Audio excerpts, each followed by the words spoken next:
तेरा बाप का भी मैं ऐसा साथी था, तू क्या बात करता है, उसको लेके घुमा। चुप चुप चुप। चंद्रशेखर जी के बारे में नहीं है बात, बलिया का सत्ता के बारे में। कांग्रेस फ्रंट फुट पे दिखती है या बीजेपी बैक?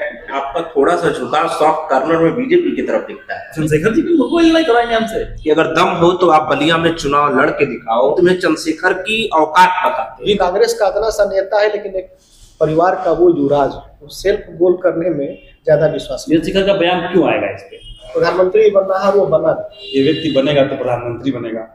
नमस्कार, मैं संजीव महादेवा और आज के इस खास पेशकश में बात हो रही है भारतीय राज्यसभा संसद में चल रही तेज तर्रार टीका टिप्पणियों की। बात हो रही है पूरे भारत के युवा तुर्क यानी बलिया के बाबू साहब पर विपक्ष के नेता मल्लिकार्जुन खड़गे के द्वारा किए गए एक टिप्पणी की। बात हो रही है उस बाबू साहब की जिन पर कांग्रेस की पूर्व प्रधानमंत्री आयरन लेडी कही जाने वाली इंदिरा गांधी पूर्ण रूप से न्यौछावर थे और उसी पार्टी के ही वर्तमान में विपक्ष के नेता पूरे बेरहमी से उनको नकार रहे हैं। बात हो रही है उस शख्स के बारे में जिसे युवा तुर्क भी कहा गया, जिसे बाबू साहब भी कहा गया। उसके बावजूद भी आखिर में एक समय में इस युवा तुर्क के चारों तरफ घूमने वाली कांग्रेस इस समय क्यों नकारते हुए नजर आ रही है। हमारे साथ इस खास पेशकश में जुड़े हैं हमारे मित्र हैं, प्रिय हैं और खास तौर पर एक राजनीतिक युवा विचारक भी। युवा तुर्क की बात होगी तो मंच पर युवाओं का आना लाजमी है। मिस्टर अनुपम आनंद राय जी और उनके साथ है मिस्टर सुधांशु जी। सबसे पहले तो आप दोनों लोगों का प्राइम इंडिया समाचार के मंच पर स्वागत है।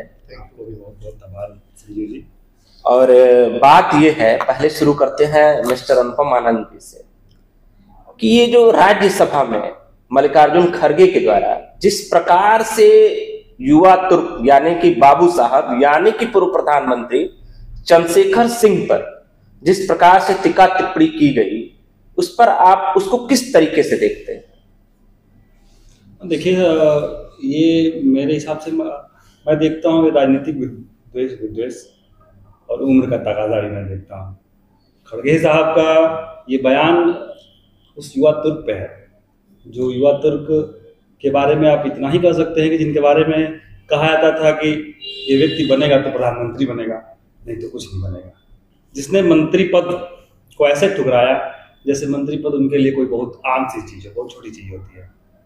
तो उनके बारे में ऐसी टिप्पणी, और आप विपक्ष के नेता हैं, सदन के नेता हैं, प्रतिपक्ष हैं, और आप ऐसी वैसी टिप्पणी करते हैं ऐसे इंसान पे जिसने राजनीति को, आप ये कह सकते हैं जिसने राजनीति अपने विचारों पे जिया। ये किसी मंत्री पद के लिए, आज तो नेता किसी मंत्री पद के लिए, किसी छोटे पद के लिए, विपक्ष पद के लिए कुछ भी कर देंगे, लेकिन वो व्यक्ति हमेशा से मंत्री पद को ठुकराते रहे। उनको कहा जाता था कि वो बनेंगे तो प्रधानमंत्री बनेंगे, और देखिए बनेंगे तो प्रधानमंत्री बनेंगे, वो व्यक्ति बना भी तो प्रधानमंत्री बना। ऐसा भी नहीं था कि कोई छोटा मोटा पद मंत्री लेके खुश हो गया, कभी नहीं। बना तो प्रधानमंत्री बना, और अपनी शर्तों पे, वो जितना भी छोटा कार्यकाल उनका रहा वो अपनी शर्तों पे। लोगों ने कहा कि जब प्रधानमंत्री बने तो लोगों ने कहा कि राजीव गांधी के इशारों पे चलेंगे, कई बार ऐसी बातें निकली, लेकिन राजीव गांधी के इशारों पे एक भी ऐसा उनका आप निर्णय बता दीजिए जिसमें वो राजीव गांधी के इशारों पे चलते दिखाई दे। कई सारे राजनीतिक विशेषज्ञ की बात बोलते हैं कि उनके बारे में कहा था कि बाबू साहब ने जो कार्यकाल किया प्रधानमंत्री के तौर पे वो किसी के दबाव में नहीं किए। ऐसे महान शख्सियत के बारे में आप ऐसे ही टिप्पणी करते हो, तो ये मुझे राजनीतिक विद्वेष दिखता है और कोई नहीं। एक इसमें सच्चाई ये जाननी है कि जिस प्रकार से मल्लिकार्जुन खड़गे ये बोलते हैं, आप दोनों लोगों से सम्मिलित सवाल है, आप लोग ले सकते हैं, आप भी सुधांशु जी, कि ये टिप्पणी होती है, वो कुछ बयान देते हैं, अपना पक्ष रख रहे हैं, और उसमें नीरज शेखर जो कि वर्तमान में राज्यसभा सांसद है, वो वहां पर उनको रोकना चाहते हैं, उनकी बात का प्रतिकार करते हैं, और वहां पर एक वर्तमान राज्यसभा के पिता के बारे में जो कि भारतीय राजनीति का एक सितारा रहा हो, बुलंद सितारा रहा हो, उसको ऐसे बोलना कि मतलब कि उसकी कुछ अस्तित्व ही ना रही हो भारतीय राजनीति में। यहाँ पर ये बीजेपी इतनी खामोश क्यों है? बीजेपी खामोश क्यों है ये तो मुझे नहीं पता है संजीव जी, बस लेकिन एक लोकतंत्र की मंदिर, राज्यसभा हो या लोकसभा हो, इसमें लोकतंत्र में एक विरोध प्रकट करना किसी राजनेता के खिलाफ या उनके बयान, यहाँ आप प्रधानमंत्री के खिलाफ विरोध प्रकट कर सकते हैं। सदन में ऐसा देखा जाता है कि प्रधानमंत्री बोल रहे हैं, सारे नेता विरोध प्रकट करते हैं, वॉकआउट करते हैं, सदन के बेल के अंदर चले जाते हैं कई बार तो। और प्रधानमंत्री ने कभी ऐसी कुछ टिप्पणी या टीका नहीं की जिसके बारे में आप कह सकते हैं कि बहुत बड़ा वो है। उन्होंने बहुत सहजता के साथ लिया। कई बार तो देखा जाता है कि वो पानी का ग्लास लेके जो भी उनके सामने विरोध कर रहे थे उनको, भाई पानी पी लो। तो लोकतंत्र की एक खूबसूरती है कि जो विरोध करे उसकी बातों को आप सुनिए, उनका विरोध करने का हक है, वो कर रहे हैं। लेकिन कोई विरोध करे और आप ऐसे जुझला के उसके पिता के बारे में, और पिता छोड़िए ऐसे महान नेता के बारे में आप बोलते समय नहीं सोच रहे, तो ये उम्र का तकाजा मैं देखता हूँ। एक तो उम्र अधिक हो गई है, दूसरा उन्होंने जो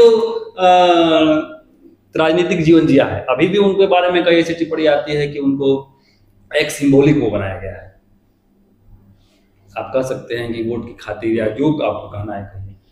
सुधांशु जी से मेरा अगला सवाल है कि वो बोले कि मैंने उनके बयान का अगर अर्थ निकाला जाए तो मैं नीरज शेखर जी के पिताजी को मल्लिकार्जुन खड़गे के अनुसार वो उनको अपने पीछे घुमाते थे, ठीक, और घुमाने के साथ साथ ये इस पक्ष को ये समझने का प्रयास किया जाए कि वास्तव में उनकी बातों में सच्चाई है और उसके सापेक्ष में खड़गे जी की क्या स्थिति है वर्तमान में। संजीव जी अपने अच्छे बताया, और अनुपम जी ने तो युवा तुर्क के बारे में सब कुछ बता दिया है, जिसको पूरा सर्व समाज और पूरी भारतीय राजनीति उनके द्वारा किए गए हुए कामों और उनके बारे में सब कुछ जान दिया। हाँ, ये मतलब जनता तय करेगी कि इसका क्या फैसला होगा और क्या जनता समझती है। लेकिन मुझे जहाँ तक लगता है कि खड़गे की जो टिप्पणी थी वो किसी प्रकार से मैंने आप उसको स्वीकार नहीं कर सकते, और वो मतलब उसकी निंदा होना चाहिए। एक युवा तुर्क के बारे में इस प्रकार की टिप्पणी देना और जो इस दुनिया में नहीं है और उनके बेटे के सामने इस प्रकार का मतलब बर्ताव करना, ये काफी निंदनीय है और इसको कभी भी राजनीति में कभी भी इसकी स्वीकारता नहीं हो सकती। बात रहेगी कि उनको जो उनके बयानों और उनकी खड़गे और चंद्रशेखर जी में हैसियत की बात करें हम या दोनों की समानता की हम बात करें तो उसमें काफी अंतर दिखता है। एक तरफ आप जानते हैं कि कांग्रेस की इसमें राजनीति में क्या स्थिति है और उनके अध्यक्ष इस समय जो खड़गे जी उनकी क्या हैसियत है, और एक नेता जो अपनी शर्तों पे ही राजनीति करता रहा। इसमें अनुपम जी ने बताया भी कि प्रधानमंत्री जिसने कहा कि मुझे प्रधानमंत्री बनना है वो बना, तो उसको लेके इस प्रकार की टिप्पणी हमको बहुत ही मतलब नागवारा ये मतलब मेरा इसमें रणनीति क्या रही होगी, या एट ए मोमेंट वो टिप्पणी था या सोची समझी टिप्पणी? मुझे एट ए मोमेंट ही लगता है, लेकिन वो मैंने कहा ना उम्र का तकाजा भी उनका है, और दूसरी एक सबसे बड़ी चीज है कि आप इतने बड़े नेता हो। आप देखिए राजनीति में एक चीज मैं बताना चाहता हूँ कि आप जितने बड़ा कद है आपका, आप समझिए कि आपके पीछे आपके पक्ष के नेता हो, विपक्ष के नेता हो, वो बहुत छोटे छोटे ऐसे नेता जो पहली बार सदन में आए हैं, वो आप लोगों से सीखते हैं। चाहे खड़गे जी हो गए, चाहे प्रधानमंत्री जी हो गए, चाहे अमित शाह हो गए, चाहे किसी भी सदन के हो, बंगाल के जो सुमित्रा हो गए, ये सब बड़े बड़े लोग नेता हैं। इनसे ना बहुत कुछ सीखने को मिलता है जो नए सदन में प्रवेश करते हैं नेता। लेकिन ऐसे टिप्पणी करना, ऐसी बातें करना, ये कभी कभी ना एक एट ए मोमेंट ही कर सकते हैं, लेकिन ये बिल्कुल अभद्र बात है कि आप किसी ऐसे नेता के खिलाफ कुछ भी बोल दे। यानी आप सीधे सीधे आप कहना चाहते हैं कि क्या नीरज शेखर का कोई कमी नहीं है? लेकिन इस पे अभी तक नीरज शेखर जी का भी कोई बयान नहीं है। ये तो बड़प्पन है। आप देखिए तो नीरज शेखर जी का बयान नहीं आया है। नीरज शेखर का बयान क्यों आएगा इस पे? आप इतने बड़े नेता है, नेता प्रतिपक्ष है, आपकी उम्र इतनी बड़ी हो गई, राजनीतिक का सफर आपका इतना बड़ा है और आप ऐसे बयान देते हो। नीरज शेखर, अगर नीरज शेखर इसके उपलक्ष्य में मुझे नहीं लगता है कोई बयान देंगे, क्योंकि ये लोकतंत्र में ऐसा होता रहता है। लेकिन ये बयान न देना उनका बड़प्पन है। लेकिन ये बड़ा, जब मैंने सुना, मैंने देखा सदन में टिप्पणी, तो मैंने कहा कि इतना बड़ा व्यक्ति का इतना बड़ा इतनी छोटी टिप्पणी, ये राजनीतिक पूरे सफर में एक दागनुमा है हमारे लिए। हम लोग तो चूंकि उनके क्षेत्र से हैं, चंद्रशेखर जी को जानते तो नहीं है, हमारे हम समय में नहीं रहे हैं, लेकिन उनको पढ़ा है लोगों ने, उनको देखा है। तो जब भी कहीं भी आते थे तो बड़ा मतलब एक बड़ा कद था उनका, और बड़े उनके साथ लाल लश्कर आती थी, बहुत सिक्योरिटी होती थी। लेकिन अपने क्षेत्र में जिस सहजता के साथ आते थे, मुझे नहीं लगता कि खड़गे जी उतनी सहजता के साथ अपने क्षेत्र में जाते हैं। यही बात है संजीव जी इसमें कि खड़गे जी मतलब इस समय कांग्रेस जो है ना वो सेल्फ गोल करने में ज़्यादा विश्वास रख रही है, चाहे उनके और भी युवा नेता हैं जो, लेकिन और जो ये जो वृद्धि हो गए हैं सेल्फ गोल करने में इस प्रकार के मतलब माहिर है कि आप जिसके पीछे चलने की बात कर रहे हैं, और आज की आपकी मान्यता ये है कि आपको रबर स्टाम्प की तरह यूज किया जाता है। बहुत बड़ी बात बोल रहा है। मैं इसलिए बात मतलब बोल रहा हूँ कि ये कांग्रेस का चाल और चरित्र रहा है। प्रधानमंत्री के मैनिफेस्टो को फाड़ने वाले कांग्रेस के एक अदना सा नेता है।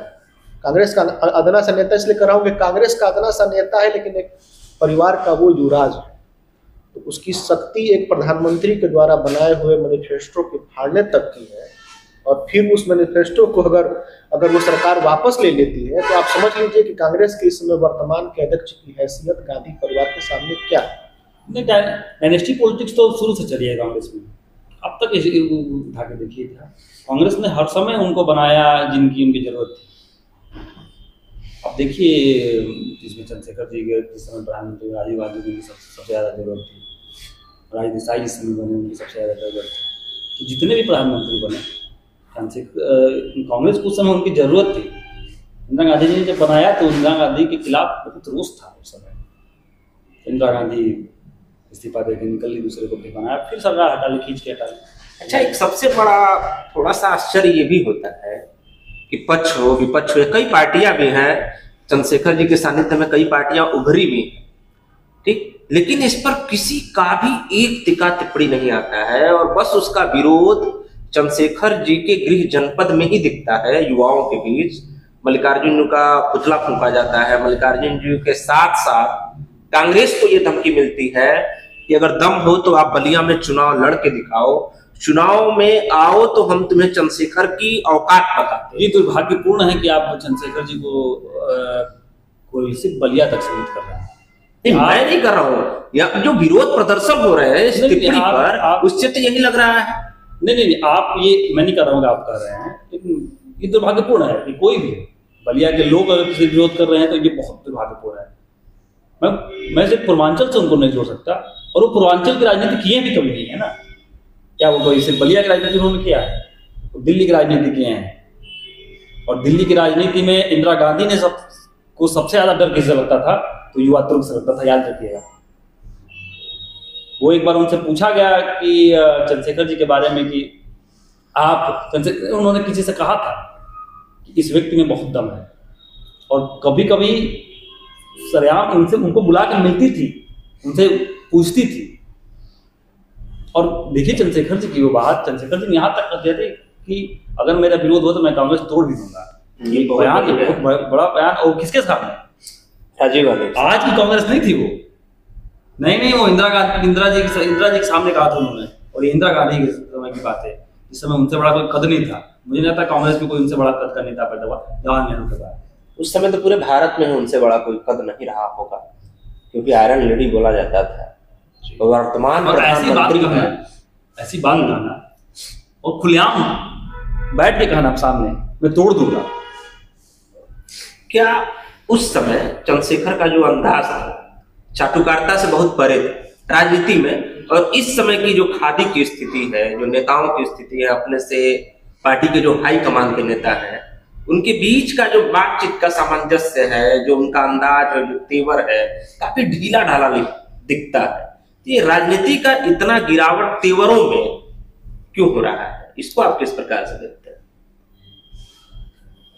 राजनीति का गिरावट की बात कर रहे हैं तो एक तो विचारधारा की राजनीति नहीं रही, बहुत कम लोग भारतीय जनता पार्टी। सारे सवाल आपके ले रहे हैं, सुधांशु जी आराम से आराम फरमा रहे हैं। नहीं, ये तो आपको ढाल की तरह यहाँ बैठा दिया। अनुपम जी अच्छा जवाब दे रहे हैं, तो मुझको लग रहा है कि अनुपम जी ऐसा नहीं है। मेरा भी थोड़ा प्रयास लग रहा है, जैसे कि नेशनल चैनलों पे जो होता है मुर्गों वाली लड़ाई, मैं वैसा प्रयास कर रहा हूँ, माहौल नहीं बन रहा है। मुर्गों वाली लड़ाई से बात देखिए, हम लोग बगिया से हैं, मुर्गों वाली लड़ाई किस बात की हो रही है? आप चंद्रशेखर जी भी मुर्गों वाली लड़ाई कराएंगे हमसे? नहीं, जिस व्यक्ति ने लड़ाई वहीं पे होने दिया जाए जहाँ पे ये सब चल रहा है। इसकी गरिमा बचाई, हमें अपनी पत्रकारिता की गरिमा बचा के रखनी है सर। हाँ, तो आप थे वहां पर।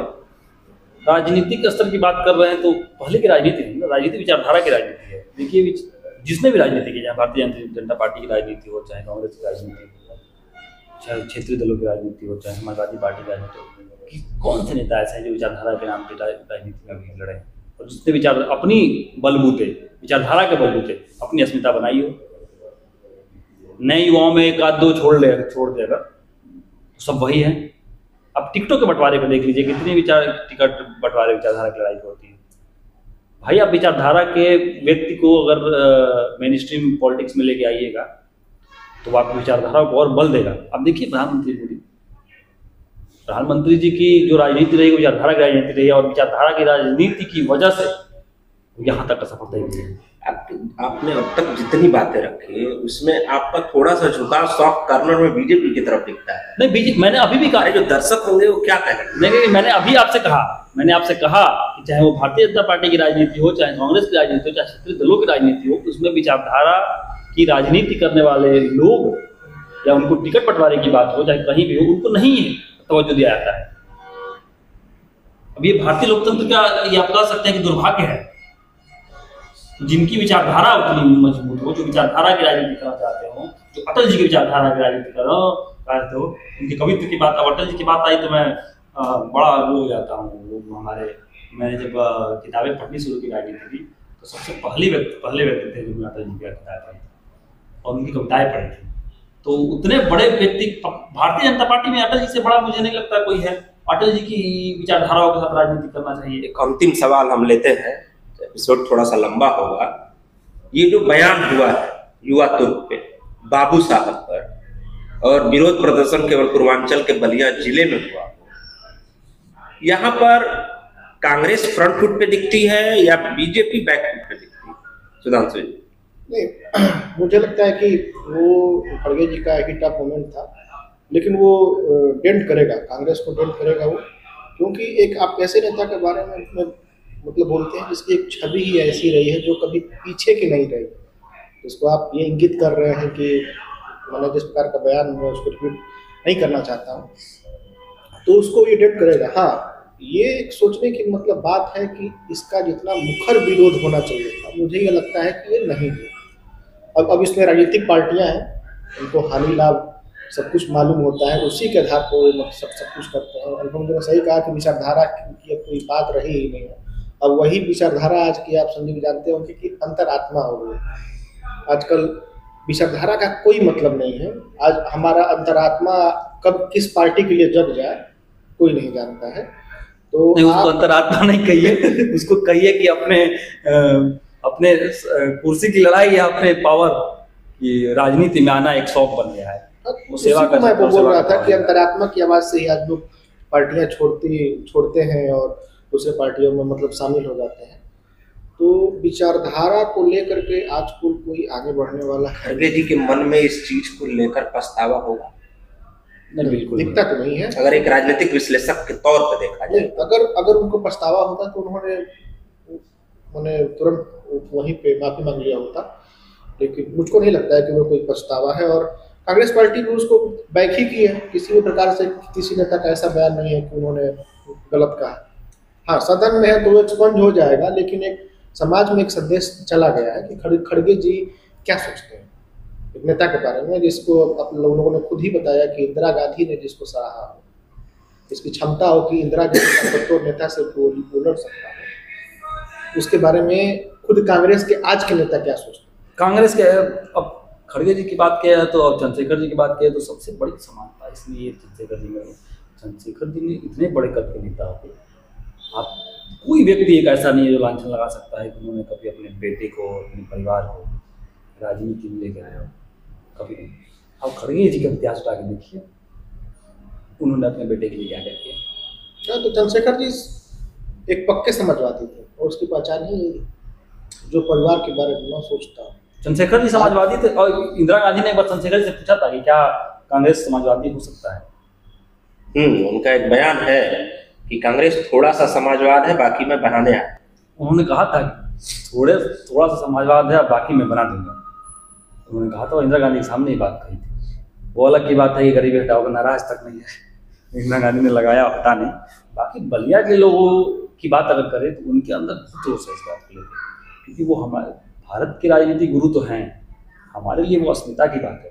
चंद्रशेखर जी की बात करें तो अस्मिता की बात है कि हमारे लिए तो दिल के करीब रहे हैं हम लोग के। मतलब हम लोग तो बहुत छोटे हैं, हम लोग उनको एक तो धुंधली यादें होंगी। मैं भी अपने विद्यार्थी जीवन में मैं बता रहा हूँ कि जब चुनाव होते थे तो बरगद छाप दिखता था और मैं पूछता था ऐसे अनायास से कि ये है तो यही हर बार क्यों जीतते हैं, तो बताया जाता था कि इनके खिलाफ कोई खड़ा ही नहीं होता। वो उस कद का नेता कोई नहीं था कि जो उनकी बराबरी कर सके और उनके खिलाफ इतने। वही मैं कर रहा हूँ ना, बलिया के हम लोग बलिया के होने के नाते हम लोग के अंदर तो रोष बहुत ज्यादा है। मैंने तो सुना, तो मेरे मुंह से तो ऐसे ही शब्द निकल रहे थे खड़गे जी के बारे में कि मतलब ये क्या आपने कहा, बोल दीजिए अगर संभव हो तो। ऐसा नहीं है वो बयान हम दोबारा नहीं कर सकते। लेकिन संजीव जी, आपके जो दर्शक हैं उनसे भी हम बोलते, तो अगर आप क्या सोचते हैं इस बयान के बारे में, आप बताइए। और बताएं ये बात चंद्रशेखर जी के बारे में नहीं है, ये बात बलिया के अस्मिता के बारे में। आपने बलिया से जुड़े हुए ऐसे व्यक्ति की जो कि राष्ट्रीय अंतर्राष्ट्रीय पटल पर अपना छाप छोड़ा हो, जिससे बलिया की पहचान है, देश की भी पहचान है। अगर व्यक्ति प्रधानमंत्री बन जाए तो देश की पहचान, वो हमारे लिए बलिया की पहचान पहले है। देश की पहचान तो है उनके साथ, लेकिन बलिया की पहचान पहले है। बलिया के बारे में, बलिया के नेता के बारे में आप ऐसा बयान, आप अच्छी बयान दे रहे हैं। आज के इस अंक के लिए बस इतना है। मिस्टर अनुपम आनंद राय जी और मिस्टर सुधांशु राय जी का, आप दोनों लोगों का बहुत बहुत धन्यवाद कि आप लोगों ने समय दिया। बहुत धन्यवाद। और हमारे दर्शकों के लिए एक सामान्य सा परिचय मैं जाते जाते दे देता हूँ। मिस्टर अनुपम आनंद राय जी युवा राजनीतिक विश्लेषक है और साथ में नमस्कारम रेस्टोरेंट के ये सीईओ भी हैं, और उनके ठीक बाएं बगल में ये भी युवा है, युवा राजनीतिक विश्लेषक भी हैं मिस्टर सुधांशु राय जी, और ये भी स्टार्टअप इंडिया के एक नए कर्णधार हैं। आगे भी इनका एक नया स्टार्टअप शुरू होने वाला है, हम आपको अवगत कराएंगे। तब तक के लिए धन्यवाद। मैं संजीव महादेवा, पेशे से बेरोजगार, शौक से पत्रकार। जय हिंद सरकार। आप देख रहे हैं प्राइम इंडिया समाचार।